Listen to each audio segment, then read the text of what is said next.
Em primeiro lugar, dizer que é uma imensa satisfação, é alegria muito grande no meu coração de estar aqui nesta manhã, né?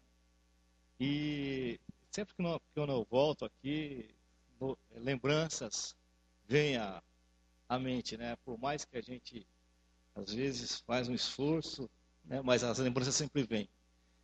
Na verdade, eu professei minha fé aqui nessa igreja, fiz minha profissão de fé aqui nessa igreja em 81, fui para o seminário, enviado por esta igreja, me casei não nessa igreja, né? Mas me casei, frequentava essa igreja, e eu acho que um grande número de pessoas que estão aqui foram ao meu casamento, né?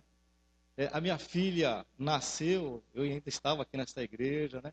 Então, quer dizer, tudo traz boas lembranças aqui da igreja de Vila Gerte, né? E não isso, a minha família, tem parte dela aqui ainda, a Arlete, né? Mas a família do Jordão era daqui, né? Agora parece que não estão mais, mas era daqui, enfim, né? Quer dizer, tudo traz boas lembranças para nós aqui, né? E é muito prazer mesmo estar com os irmãos aqui, né? E para não ficar dúvida, né? Que o pastor, quando eu cheguei, ele veio perguntar onde que eu estava pastoreando, né? Eu pastorei a Igreja Presbiteriana Memorial de São Paulo. Ela fica na Zona Leste, próximo à Vila Matilde, né? Quem conhece aquela região ali, um ponto de referência para vocês ali, né? O estádio do Corinthians. Eu estou próximo ali, não muito próximo, mas estamos ali na rota ali do estádio que será a abertura da Copa do Mundo. Estão se fazendo algumas benfeitorias ali, só que não chegou ainda ali na região da igreja, mas diz que estão fazendo, né? Quem sabe até 2014 chega lá. Para os irmãos se localizarem aí onde nós estamos ali, né? A rua da igreja, a avenida da igreja, ela liga a Radial Leste à Avenida Itaquera. Nós estamos justamente ali, né? Então, quer dizer, quem for sair da Radial para ir para a Avenida Itaquera vai passar na frente da igreja e vice-versa, né? Muito próximo ali do metrô Vila Matilde, né? Queridos, eu queria falar com vocês dessa manhã. Eu fiquei pensando, né, o que falar para os irmãos nessa manhã, já que o pastor me convidou para estar falando de manhã e estar pregando à noite e tal. E aí ele falou que o tema era livre. Eu falei, bom, então vamos falar alguma coisa sobre a missão da igreja, não é? Já que a igreja está fazendo 50 anos, olha que coisa maravilhosa. Não é todo dia que se faz 50 anos, né? Eu tenho um pouquinho mais, né? Mas não é todo dia que se faz 50 anos, né? E por um outro lado, quais os desafios que a igreja tem, né? Igreja do século 21, uma igreja que está se secularizando, né? E nós podemos verificar aí que muitos já acham que não há necessidade de vir mais para a igreja, esquece a comunhão, não é isso, né? Lá no presbitério Extremo Leste, lá eles criaram o pastor para os desigrejados, né? Ver se tem condições, né? Mas aí você começa a pensar, quando a ceia do Senhor é a comunhão, não é? E pessoas acham que ficar em casa, vendo televisão lá, o culto através da televisão já está em comunhão com a igreja. Isso, será que é isso? Será que é bem isso? Igreja do século 21, né? Então eu vou pedir que os irmãos, vamos ler 2 textos, depois nós vamos começar a conversar em cima desses 2 textos. Eu quero que o irmão abra a palavra de Deus lá no livro de Isaías, profeta Isaías, capítulo 61. Profeta Isaías, capítulo 61. Lá.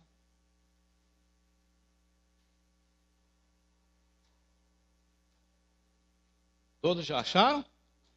Amém. Então quem achou aí, lê para mim aí, por gentileza aí, os 4 primeiros versículos.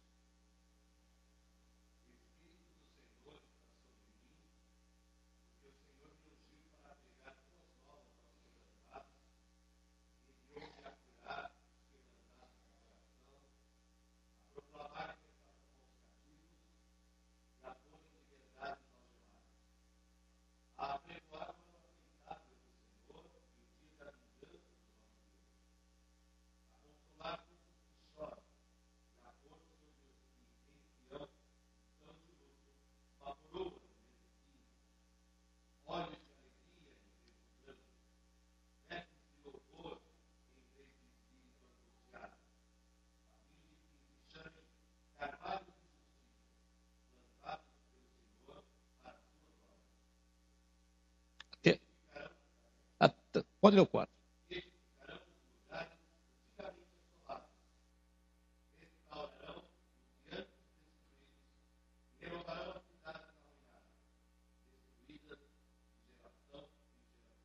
Muito bem. Aqui no texto de Isaías, aqui, ele está fazendo uma promessa. Está prometendo o Messias que viria, não é? Que haveria de vir para fazer o quê? Né? Diz aqui no versículo 1. Apregoar, não é? Para pregar boas novas aos quebrantados, e enviou para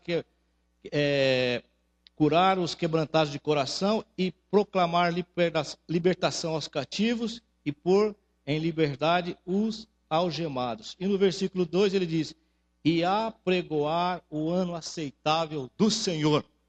Vamos lá para Lucas, capítulo 4.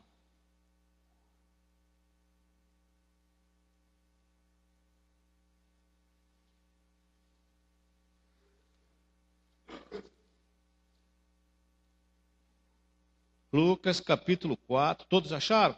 É mais fácil do que Isaías, né? Eu quero que alguém leia para mim, por gentileza, o versículo 18 e o 19.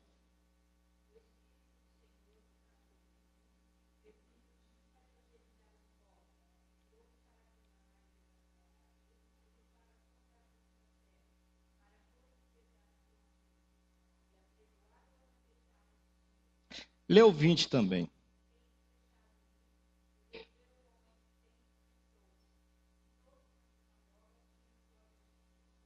Até aqui tá bom. Bom, nós vemos aqui que o próprio Jesus Cristo leu. O que ele leu? Isaías. E aí, em Isaías, aí, os irmãos prestaram atenção na leitura de Isaías e na leitura de Lucas. Tem uma pequena diferença. Qual é a pequena diferença que tem? Se alguém quiser ler de novo. Osni, lê de novo Isaías para nós aí. Aí os irmãos ficam com o livro de Lucas aberto aqui. Deixa o Osni só ler lá. Lê os 3 primeiros só, tá bom.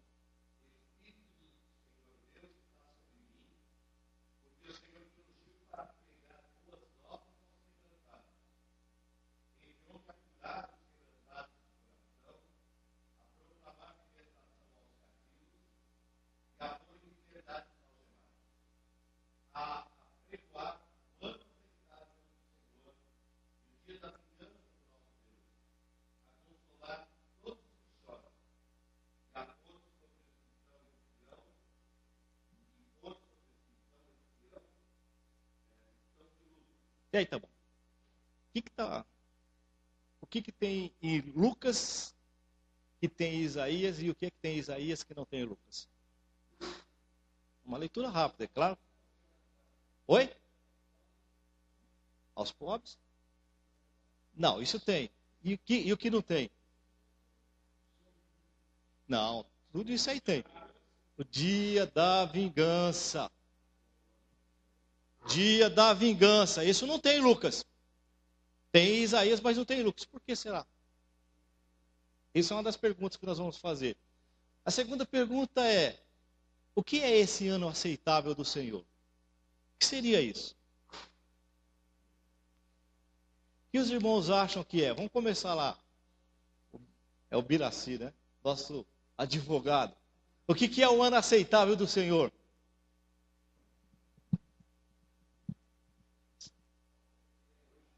Hã? Hoje?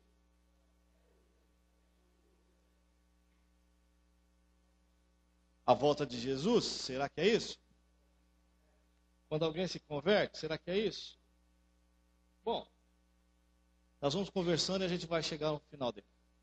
Vamos abrir lá em Gênesis capítulo 1, versículo 31. Lê lá o que é que diz lá. Qual é a narrativa bíblica de Gênesis 1? O que fala Gênesis 1? A criação, né? Criou Deus, tal, o céu, a terra, tá. Aí no versículo 31, o que ele diz aí? Lê aí em voz alta para mim.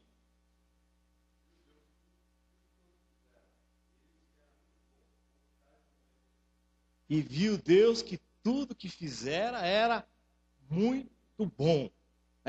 Bom, então nós estamos vendo aí que Deus fez a criação, criou o céu, a terra, né? Não tinha criado o homem ainda, ou já tinha criado o homem? O homem vai ser criado no capítulo 2, não é isso? Né? Aí ele fala que viu Deus que tudo era muito bom. Não era apenas bom, era muito bom. Por que quando ele fala isso que tudo era muito bom? Ele está querendo dizer que tudo vivia de forma harmoniosa. Tá certo? É? Aí Deus então cria o homem, coloca o homem ali no jardim do Éden, tudo bem? E qual foi a ordem que Deus deu ao homem no jardim do Éden? Também, né? Da árvore do bem e do mal, você não se aproxima, porque certamente quando comer, certamente morrerá. Até aí tudo tranquilo, essa ordem tinha dado, né? Quer dizer, aí chegamos em Gênesis capítulo 3. O que acontece em Gênesis capítulo 3? A queda, não é isso? Né? 3,15 está lá falando, né? Basicamente isso aí. Começa ali no início ali e tal, 3,15 ali. Então, quer dizer, com a entrada, com a quebra, né, da desobediência do homem em relação à ordem que Deus havia passado para ele, o que acontece? O que entra no mundo? O pecado. E o pecado é o mal. Tá certo? Quer dizer, então houve aqui, com a chegada do pecado, com a entrada do pecado, houve uma, digamos assim, o homem ficou desfocado, não é isso? E aí você está pensando, mas o que é que tem a ver o texto de Isaías com o texto de Lucas com a criação? Tem tudo a ver, porque Isaías estava justamente anunciando e apontando a história da redenção do ser humano, tudo bem? Que foi quebrada lá no passado. Né? Então nós vimos que no princípio criou Deus o céu e a terra e tudo era muito bom. Aí chega ali na criação do homem e a desobediência do homem, a quebra, a entrada do pecado e agora todos nós sabemos que o pecado é original, não é isso? Não é, pastor? O pecado é original e por ser original todos nós nascemos em pecado. E todos nós nascemos o quê? Só em pecado? O que mais? O que é que o pecado fez? Separou o homem de Deus. Não é isso? Então quer dizer, todos os que nascem, nascem separados de Deus. Isso aí não adianta. Por mais que a gente queira dar um jeitinho, não tem como fazer. Esse é o pecado, é o chamado pecado original. É por isso que nós somos criacionistas. Não é isso? Então nós já nascemos, nós herdamos isso. No nosso DNA já está o pecado. E aí você começa a ver, né, essas manifestações do pecado na vida dos seres humanos, e você começa a ver a malignidade que há. Aí você vê o camarada que vai lá numa maratona de Boston, lá deixa 2 bombas lá armadas lá para matar um monte de gente. Você vê um camarada que sobe em cima de um prédio e começa a dar tiro em outro. Isso é fruto do pecado. As pessoas acham que é desequilíbrio emocional, mas é fruto do pecado. O pecado gera maldade no coração do homem. E gerando a maldade no coração do homem, gera também a satisfação de fazer o mal para as outras pessoas.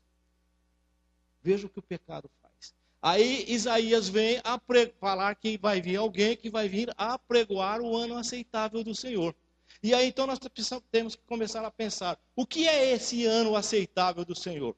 Para que nós possamos entender um pouco a respeito disso, vamos abrir lá em Levítico, capítulo 25, se não me engano. Deixa eu confirmar se é isso mesmo.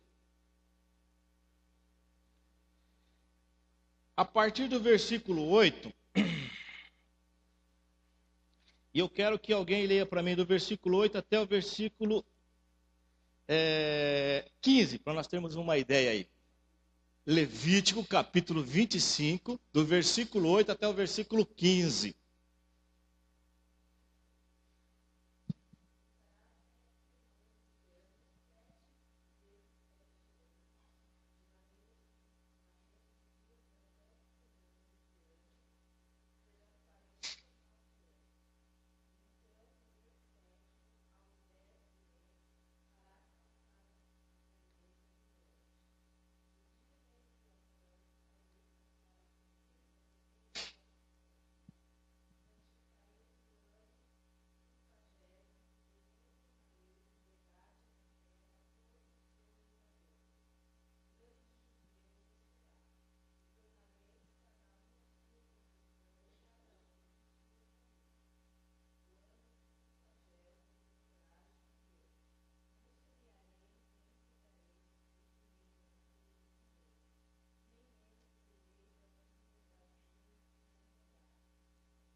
Bom, até aqui. Os irmãos sabem o que é o ano jubileu?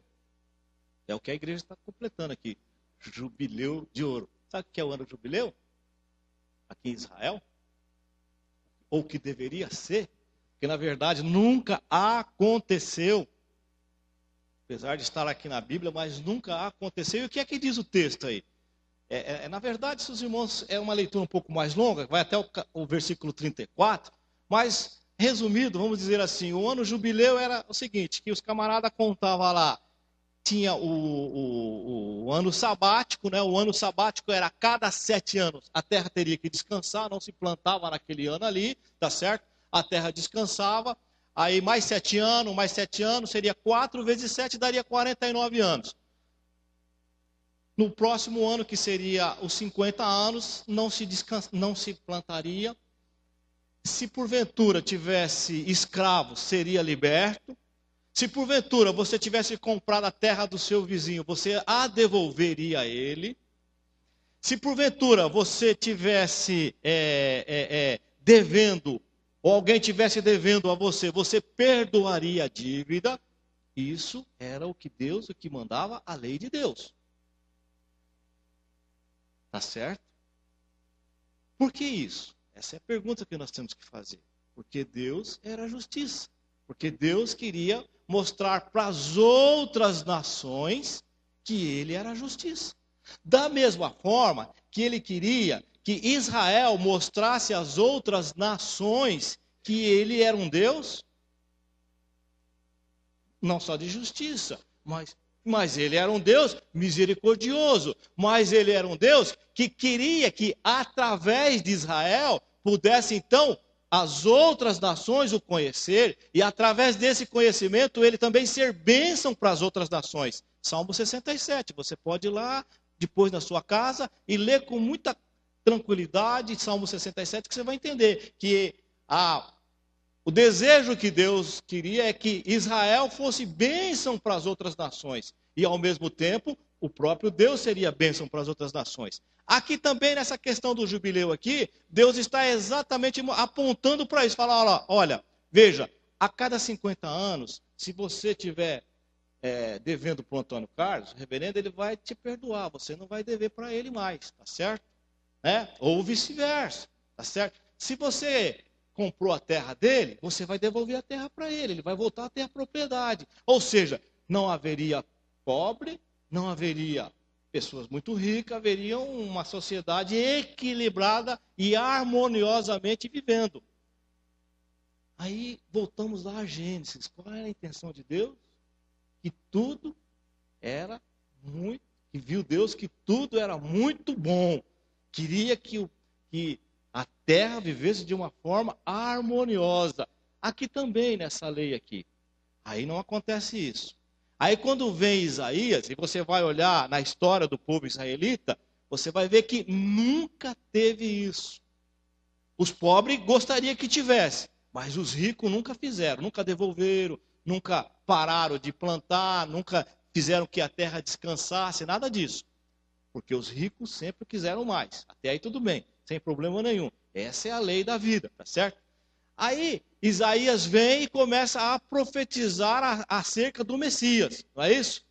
Ele começa a apontar acerca do Messias, falando, olha, haverá um momento em que o Messias virá para restaurar este ano aceitável do Senhor. E o ano aceitável do Senhor é justamente o jubileu.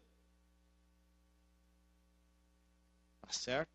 E aí então nós começamos a pensar o seguinte: o que é que tem a ver Jesus Cristo com devolução de terra? O que é que tem a Jesus Cristo com matar a fome do necessitado? Aí já faz mais sentido. Não faz? Devolução de terra é mais difícil, mas matar a fome do necessitado tem a ver. O que é que tem a ver Jesus Cristo com você está cativo, e eu vim para libertar você?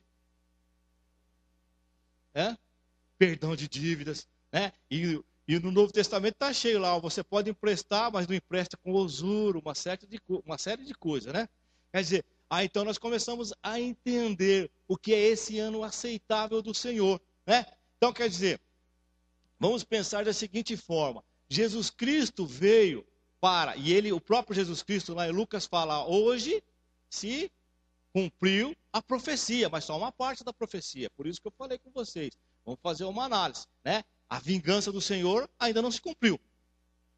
Quando vai se cumprir a vingança do Senhor? Quando ele voltar para buscar a sua igreja, né?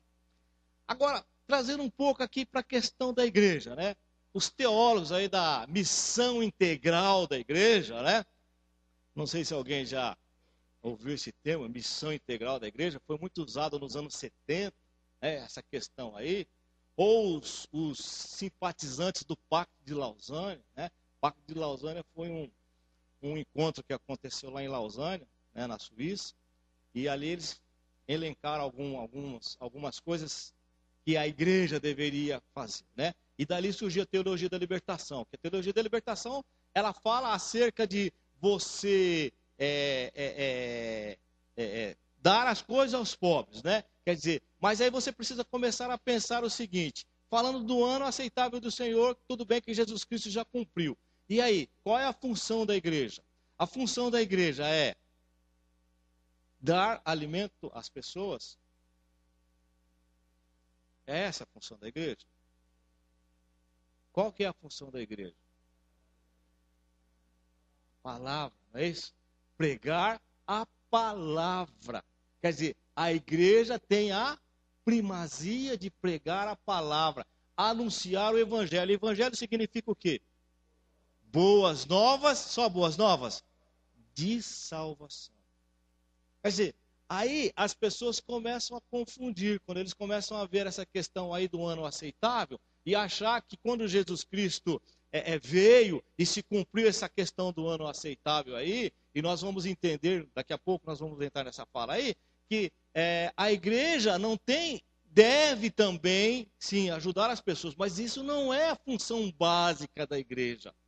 Não é o que faz com que a igreja seja marcada no mundo porque ela faz a benfeitoria às pessoas. Porque a verdade, a missão da igreja, não é anunciar a palavra, mas a missão de salvar as pessoas, de quem que é? De Deus. A missão é de Deus, não é da igreja. Por que a missão é de Deus? Porque Deus, ele é justiça. Porque Deus, quando ele leva o evangelho através da igreja, ele salva o homem por um todo. Então, quando a pessoa... veja, às vezes o evangelho não consegue mudar a pessoa de uma classe social para outra classe social, como a teologia da prosperidade tem pregado. Essa não é a questão. A questão é de mudar o homem por um todo. A partir do momento em que a palavra entra no coração e ele aceita Jesus Cristo como Senhor e Salvador, ele vai começar a caminhar de uma forma diferente. Ele vai começar a viver de uma forma diferente. Ele vai começar a gastar o seu dinheiro de uma forma diferente. Por consequência, ele vai ter uma vida e vai viver de uma forma diferente. Mas isso é responsabilidade de Deus. Não é responsabilidade, quer dizer, não é que a igreja deve se furtar essa questão. E alguns teólogos entendem que a igreja tem que ir lá, tem que levar, matar a fome. Eu até entendo que isso é verdade, tem mesmo que levar lá alimento e, se possível, se puder até dar uma casa para a pessoa lá, faça isso. Mas essa não é a função da igreja.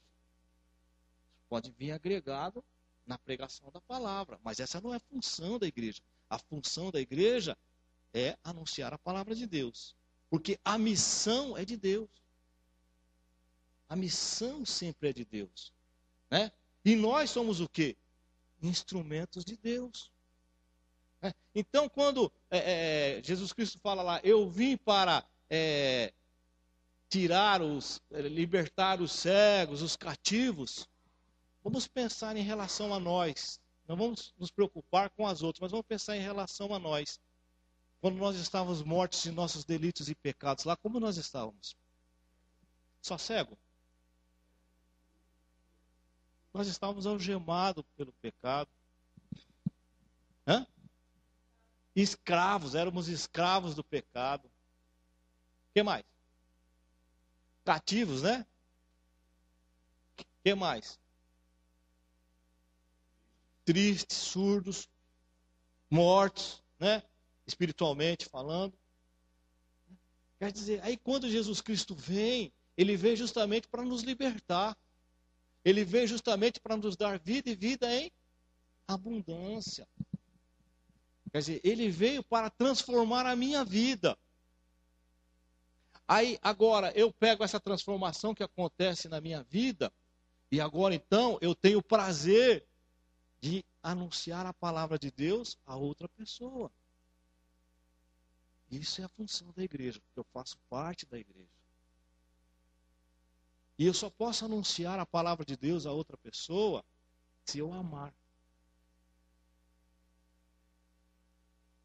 Se eu amar. Porque se eu não amar, eu não vou conseguir anunciar a palavra a outra pessoa. Né? Eu estava conversando com o reverendo por telefone ontem, ontem de ontem. Eu chego lá. Uma hora eu aprendo. Eu estava conversando na sexta-feira, e eu falei, pastor, não dá para fazer isso que você está me pedindo, eu estou num curso aqui no Mackenzie e tal, né? E eu estou fazendo um curso do CFM, que é Centro de Formação Missiológica, da APMT, né?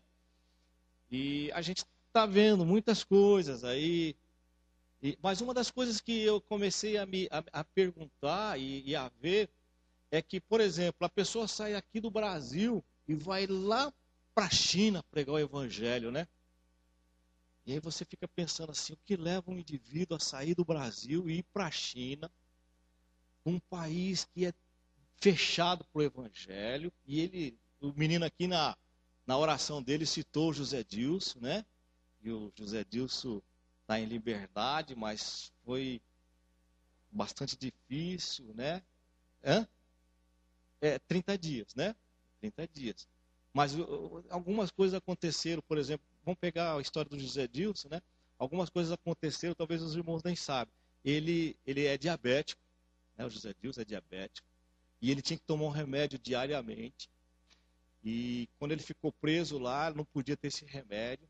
Aí, através da PMT, com os advogados que ela conseguiu lá, eles conseguiram montar um hospital dentro da cadeia. E esse hospital não só tratou do José Dilso, como tratou de todos os prisioneiros, como tratou também dos soldados, como tratou também do juiz que estava julgando o caso, né? Exatamente, né? Vocês não sabiam disso, né? Exatamente. Então, quer dizer, e ali, então, o evangelho, de uma certa forma, né, pôde ser difundido ali. Mesmo na cadeia, o José Dilso pôde pregar o evangelho para os prisioneiros ali, inclusive, tem um ou dois ali que parece que está se rendendo aos pés de Jesus Cristo, né? Mas aí você começa a se perguntar, o que leva um indivíduo a sair aqui do Brasil com a sua família e ir lá para aquele país lá onde é fechado para o evangelho, aonde não se pode anunciar a palavra de Deus, é fechado, totalmente fechado, né? E ele se arrisca e cai prisioneiro lá. Tem algumas partes que não é verdadeira, mas tem outra parte lá, é por isso que ele continua lá. Estava ilegal, mas tudo bem, né? Não vamos entrar nesse método. Quer dizer, mas o que leva o indivíduo a fazer tudo isso, né? Aí, por um outro lado, essa semana eu estava tendo aula com um professor que ele está no extremo da Amazonas, né? Amazônia, entre os índios, quase na divisa com a Colômbia. O que é que leva um indivíduo a fazer isso? Ir lá pregar no meio de um povo, né? Ir lá aprender a língua, começar a traduzir a Bíblia para aquele povo, viver de uma forma muito simples, porque por mais que nós possamos imaginar, nós não conseguimos dimensionar, né, a forma que ele vive, porque ele está lá na aldeia com os índios, Todo conforto que nós temos aqui, muito provavelmente ele não tem. A luz lá é só com gerador. Tudo bem que já chegou lá a tecnologia e tal, né? Quer dizer, o que leva o indivíduo a fazer isso? A sair aqui de Belo Horizonte, pastor auxiliar da 8ª igreja, ganhava-se razoavelmente bem, ir lá para o meio do mato lá, para ensinar os índios, e agora está proibido de entrar, porque a FUNAI proibiu todos os missionários de entrar nas aldeias. O que leva? Né? É o amor. É o amor. Claro que é o chamado, mas é o amor. Da mesma forma que esses homens saíram e atravessaram oceanos para anunciar o evangelho, eu também tenho que fazer aqui em Vila Gerte. Não tem diferença. A única diferença é que eles foram chamados por um trabalho específico. Fazer algo que talvez outras pessoas não teriam condições de fazer. Né? E é curioso que o reverendo Célio, ele começou a contar a história dele, né? E aí, nós temos que nos remeter a um tempo. Ele disse que chegou há 35 anos atrás, um pouco mais, chegou um casal missionário para trabalhar com essas tribos de índio. Aí chegaram lá em Manaus, não sei o quê, e a gente falando assim, parece que é tão simples, né? Aí chega em Manaus, de Manaus você pega uma voadora, né? Uma voadora, assim, esse barquinho de bote aí que nós conhecemos, 4 dias de viagem dentro daquilo lá para chegar na aldeia. Simples, né? Tranquilo, né? Aí ele chega lá, esse casal vai e fala, eu gostaria de fazer contato com a tribo. Fala, esse pessoal é muito distante, eles quase não vêm para cá, né? Mas quando um índio deles chegar aqui, a gente coloca vocês em contato. Tá bom. Aí chegou um dia lá na cidade, lá chegou o índio lá e tal. Aí apresentaram, esse casal marcou que ia lá para a aldeia lá, e no dia marcado foram. Chegaram lá, entraram lá na aldeia, não tinha ninguém, não tinha nenhum índio. Nenhum índio. Ele falou, estranho. Pegou, daí a pouco chegou aquele índiozinho e falou, olha, é o seguinte, os índios não querem receber vocês aqui. Não sabe por quê, eles saíram de lá, voltaram para Manaus, triste, preocupado, orando e tal. Aí descobriram que tinha da mesma etnia, uma tribo um pouco mais para cima, aí fizeram contato, foram lá, ficaram lá 6 meses. Veja, eles tinham pegado o visto para ficar no Brasil 1 ano, para trabalhar, a FUNAI deu 1 ano para eles trabalhar no meio dos índios. Já tinha se passado 8 meses, tinha 4 meses para trabalhar. Conseguiram fazer contato, começaram a trabalhar. Quando venceu o visto, eles voltaram para Manaus para renovar o visto. Aí a FUNAI falou, não, vocês não vão entrar mais na reserva. Não, mas deixa nós irmos lá despedir. Não, vocês estão proibidos de entrar na reserva. Não se sabe por quê, nunca puderam entrar. Aí eles falaram, bom, não tem outra alternativa, vamos começar a orar. Oraram 35 anos para que Deus enviasse um missionário para lá. Quem foi? O Célio. O reverendo Célio, foi para lá. Né? Aí chegou lá, tal, fez contato, não sei o que, tal, tudo bem. Quer dizer, agora que ele está começando a evangelizar, a FUNAI tira de lá. Não pode pregar o evangelho lá. Né? Não se sabe por quê.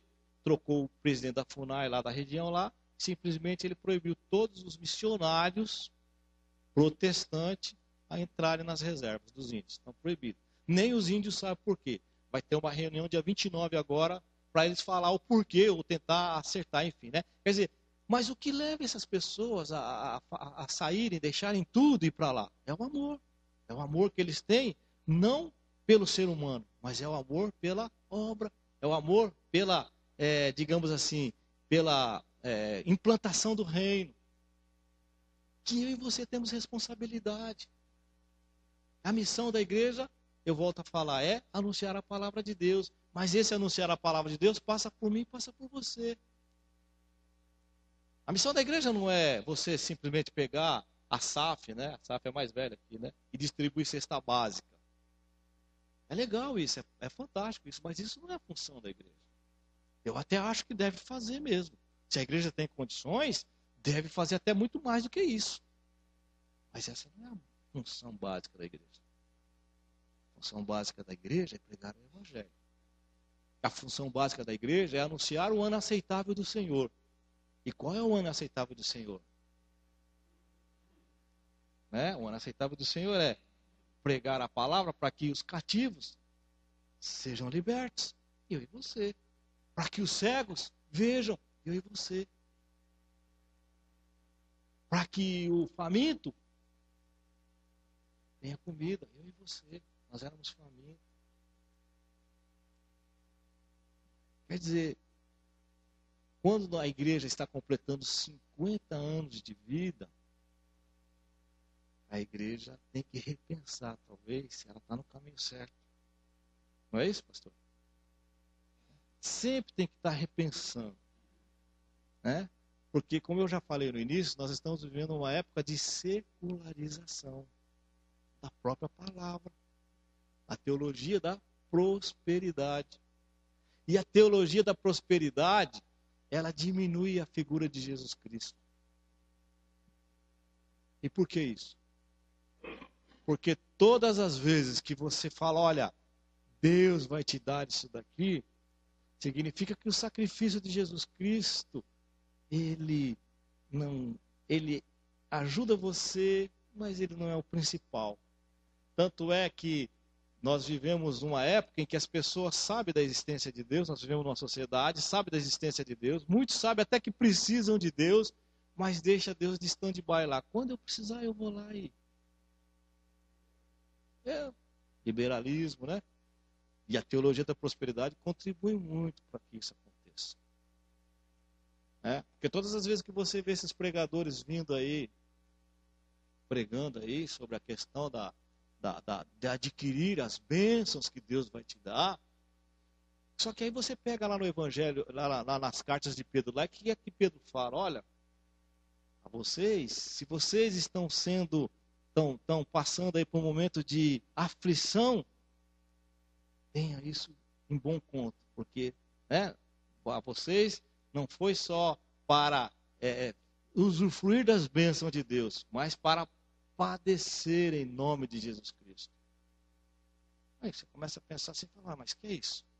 A teologia da prosperidade fala que eu tenho tudo, conforto, casa, tem até uma aí, eu passei ontem na frente da Igreja Universal lá, e está falando, olha o que você pode adquirir, tinha lá casa, carro, é verdade, terreno, chácara, iate, estava lá, depende da sua fé, desse jeito. Esse não é o Cristo que eu conheço. Esse não é o Cristo que a igreja tem que anunciar. Esse não é o Cristo que tem que fazer a missão. Ora, caramba, a gente fica pensando o que é que está errado. É a questão da secularização. As pessoas estão cada vez mais vivendo confortavelmente em suas casas, não é isso? E a igreja tem ficado em segundo plano. A comunhão da igreja tem ficado em segundo plano. Esse ano é aceitável do Senhor? Não está sendo tão aceitável assim. Porque eu já tenho quase tudo. Os irmãos precisam começar a repensar essa questão da missão da igreja. Qual é a missão integral da igreja? O que uma igreja com seus 50 anos já fez e o que ela deverá continuar fazendo. São desafios para vocês que são presbíteros, pastor da igreja, presidente de SAF, presidente de UPH, mocidade.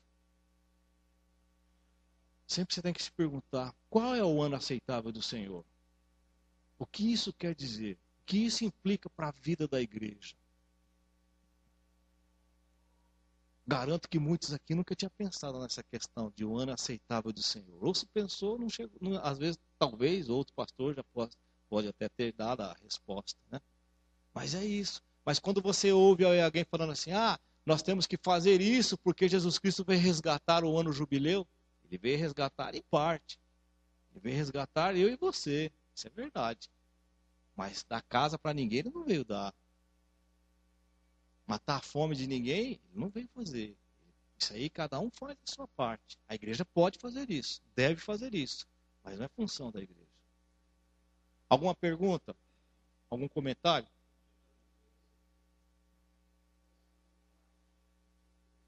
Então, o dia da vingança, ela está basicamente ligada na volta de Jesus Cristo, né? Quando a igreja vai ser o quê? arrebatada, exatamente. E aí então, né, Jesus Cristo já voltará agora como juiz, né? Como juiz para julgar, né? Então, lá, o texto lá diz: os que estão à minha direita, vinde benditos de meu Pai, entrai no gozo eterno. Os que estão à minha esquerda, apartai-vos de mim, porque não vos conheço, né? E diz o texto lá que muitos irão dizer o quê? Senhor, em teu nome profetizamos, o que mais? Curávamos. Ei, Valdemiro, Deus que te abençoe, né? Quer dizer, são coisas que às vezes a gente tem que parar para pensar. Aí sim, esse é a vingança do Senhor, né? Porque ele vai falar, ó, meu irmão, você está indo para o inferno, não é porque eu quero, mas é porque você assim decidiu ir. Separação do joio e do trigo, né? Fazendo aquilo que, de fato, aí a expiação de Jesus Cristo estará completa, né? Quer dizer, a missão de Jesus Cristo irá se completar exatamente aí. Quando ele voltar para resgatar a sua igreja, quando ele vai voltar para julgar vivos e mortos. E aí então é o ano da vingança do Senhor, né? Quer dizer, por que vingança? Porque aquele que não faz parte do seu rebanho, do seu aprisco, aquele que não é dele, vai para o inferno.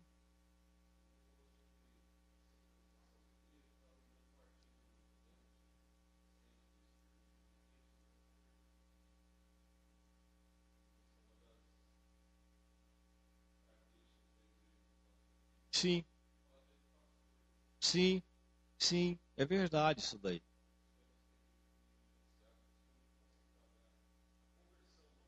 Novo nascimento, exatamente, exatamente. E nós vivemos uma situação assim muito delicada às vezes, que é essa questão de pastores não convertidos, né? E uma das coisas que a gente estudando ali no CFM ali, e eu tive aula com o reverendo Leonardo, e ele está lá no Líbano. E ele disse que quando a pessoa chega na missão, a primeira coisa que a pessoa, que a pessoa faz, de fato, é se converter. Porque ali você precisa mesmo, né, da unção de Deus ali. Porque você está num país que não é sua língua, né? Você está num lugar que você não conhece a cultura das pessoas, né? Você está num lugar onde as pessoas pensam de uma forma totalmente diferente da sua, em tudo, em relação a tudo, né? Aonde eles olham para o Ocidente, né, as pessoas do Ocidente, e não conseguem entender algumas coisas, né? Principalmente por que as mulheres vão à praia e usam biquíni, essas coisas.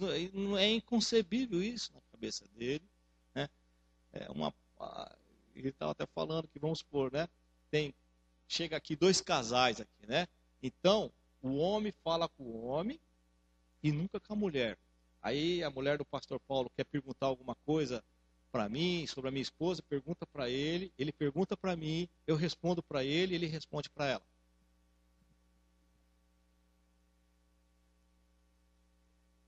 Né? E aí então ele fala, uma da primeira coisa é o pastor tem que se converter. Né?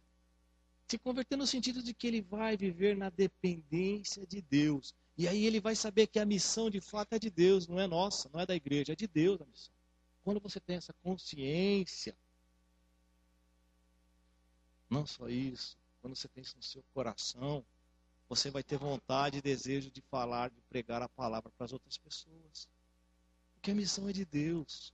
A sua função é falar. Ah, mas eu não sei falar. Fala.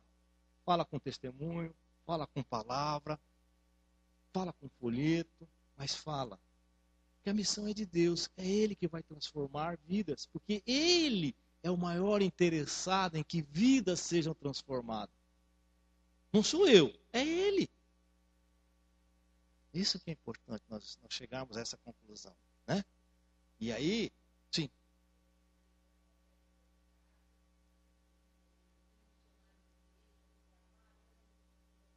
é, Não era bem assim, né? Então, inclusive isso também é algo muito interessante, né? Que os missionários, às vezes, eles saem do Brasil, saem do nosso país e vai para outros países e ele não tem uma estrutura, porque você chega lá, você tem que aprender a língua, você tem que aprender a cultura, você tem que aprender a conviver com as pessoas e você chega lá, às vezes, você quer levar a sua cultura para ele. Você quer levar a sua cultura para ele. Não foi isso que os americanos fizeram conosco em relação à igreja? Trouxeram a cultura deles e colocou aqui, implantou aqui, acabou. Nós somos frutos, para quem não sabe, nós somos frutos de missão americana. Não é isso? Simon era o quê? Foi o primeiro missionário? Quer dizer, os outros que chegaram lá no Pará, os holandeses e tal, foi antes, né? Nós somos frutos de uma cultura missionária. E essa cultura missionária nos ensinou isso que nós somos hoje. Tudo bem? Às vezes o missionário brasileiro quer chegar lá fora e quer também plantar a mesma cultura. E não é assim. Não é assim, né? Então como é que você vai chegar lá e vai falar para o índio que Deus é amor, né? Como é que você vai falar para o índio que é pecado se ele vive, se na cultura dele não existe a figura do pecado? Se na cultura dele não existe a figura do mal? Como é que você vai falar? Então aí entra isso. Às vezes o missionário não estava preparado. Aí o que acontecia? Ia lá, sofria as consequências e acabava voltando. E aí o missionário, quando ele sai, ele não tem identidade lá porque ele é um desconhecido. Quando retorna para o Brasil, também já não é mais visto muitas vezes pela igreja que o enviou, porque passou gerações, que nem eu aqui, muita gente que está aqui hoje eu não conheço. E sou do mesmo país de vocês, mesma cidade. Mesma cidade, entre aspas, né? Alguns conheço, outros nunca me viram. Talvez de nome. Agora você imagina o camarada que ficou fora X tempo e volta, frustrado, às vezes porque não conseguiu pregar o evangelho, machucado, porque não entendeu que a missão é de Deus e achava que é ele que, né?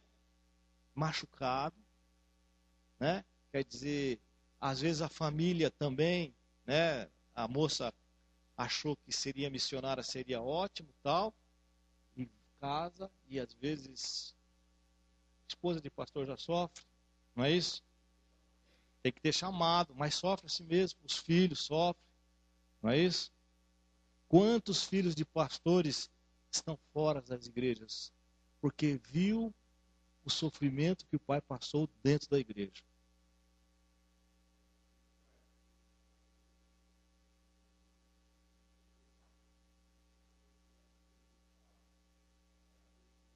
Nordeste.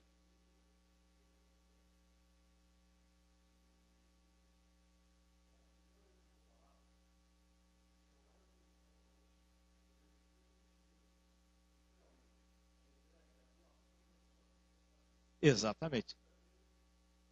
Não tem sentido. Não tem, mas é verdade.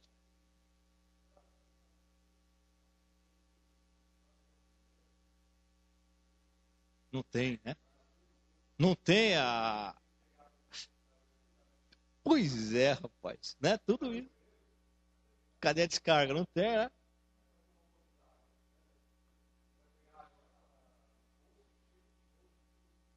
Pois é, pois é. Que seja.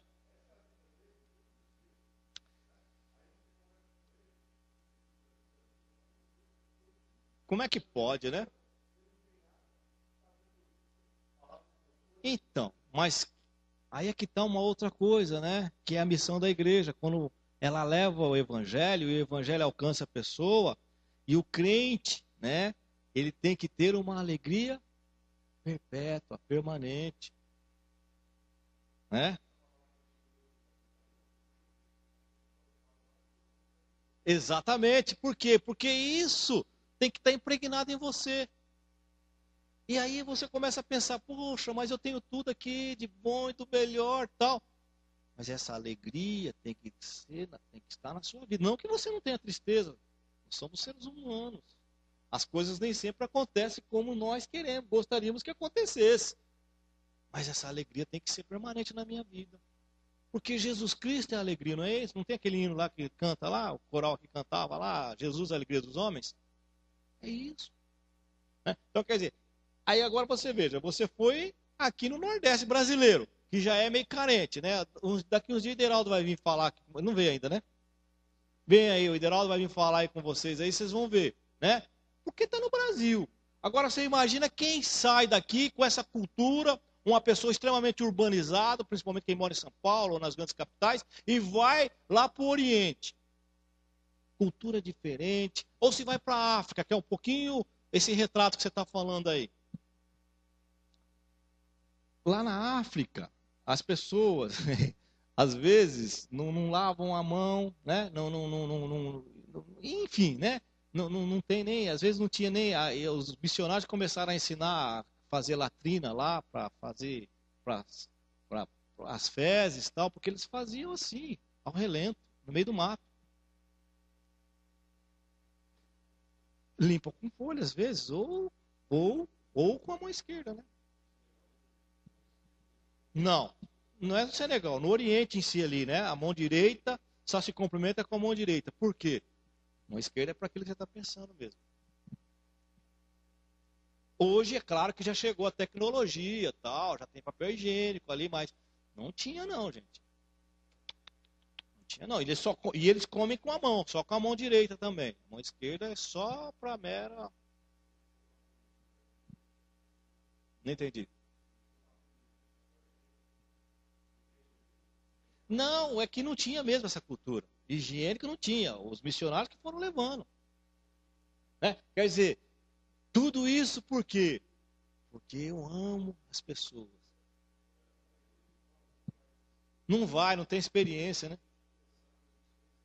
Aqui já é difícil, né?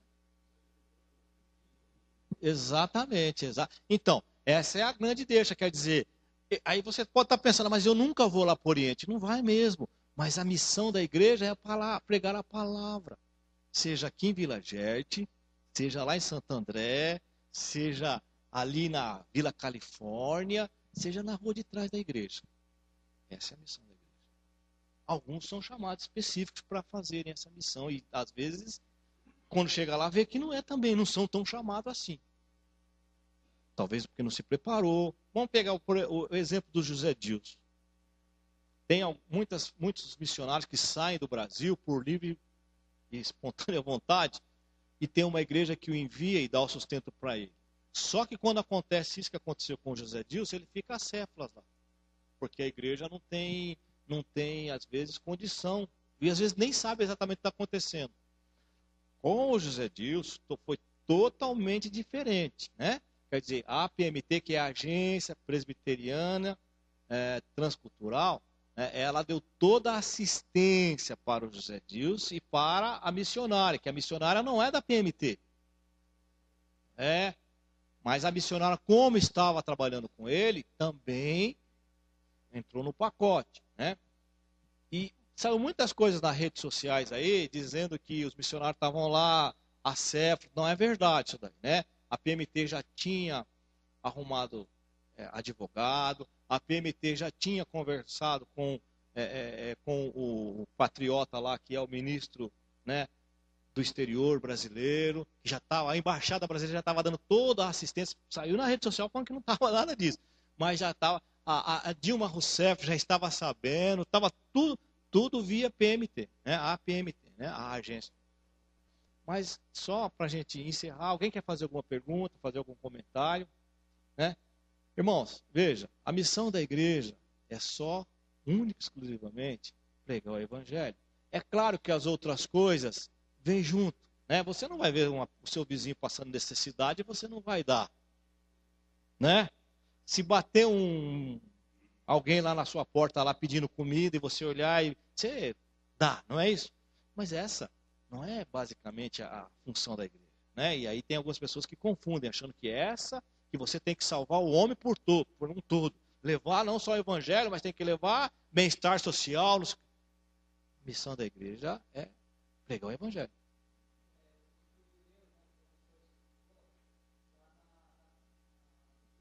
No Velho Testamento,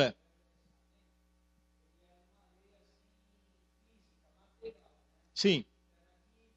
Isso. De dinheiro, terreno, exatamente. Isso. Exatamente.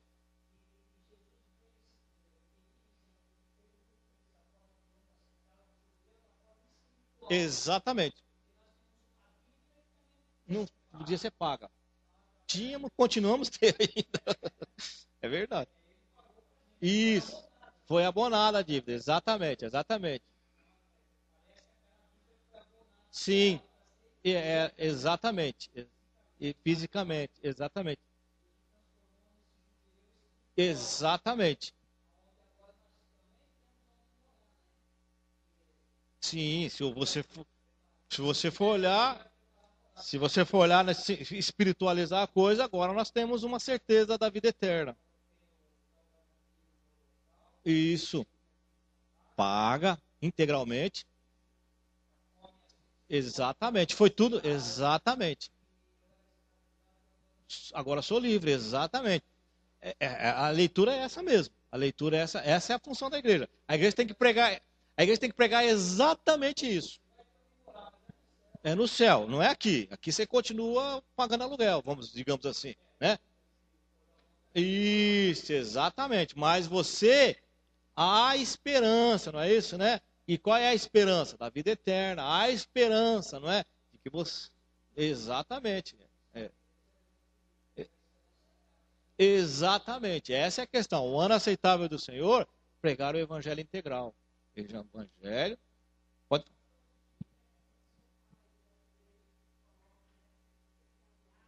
Sim,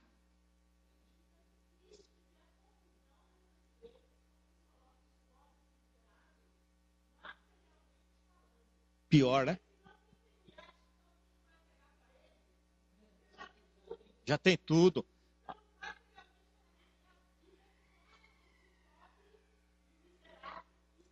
Espiritualmente, exatamente, na situação de pecador. Exata. Por quê?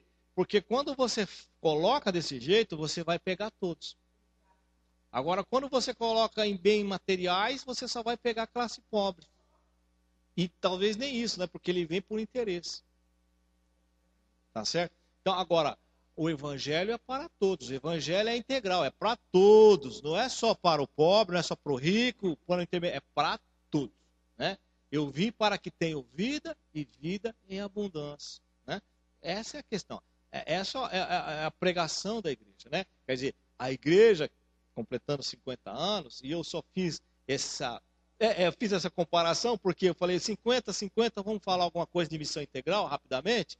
Poderíamos dar N texto aqui que vai convergir tudo aquilo que o Walter, né? Que o Walter falou. Quer dizer, mas aqui é só para você ter pensar um pouco nessa questão da missão real da igreja, né? E pensa, já deu a hora, né? E pensar também como eu posso fazer com que essa missão integral se cumpra em mim, sabendo sempre que a missão é de Deus, não é minha. Eu apenas sou instrumento. Apenas sou instrumento. Se eu vou falar para o meu vizinho, falei para o meu vizinho da salvação, falei para o meu vizinho de Jesus Cristo, falei para o meu vizinho da igreja. Se ele vai aceitar ou não vai aceitar, não é meu, a função não é minha.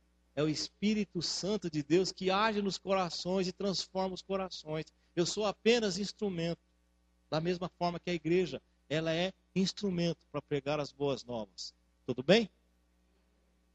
Queridos, eu quero que vocês tenham assim, um bom dia. À noite nos veremos, né?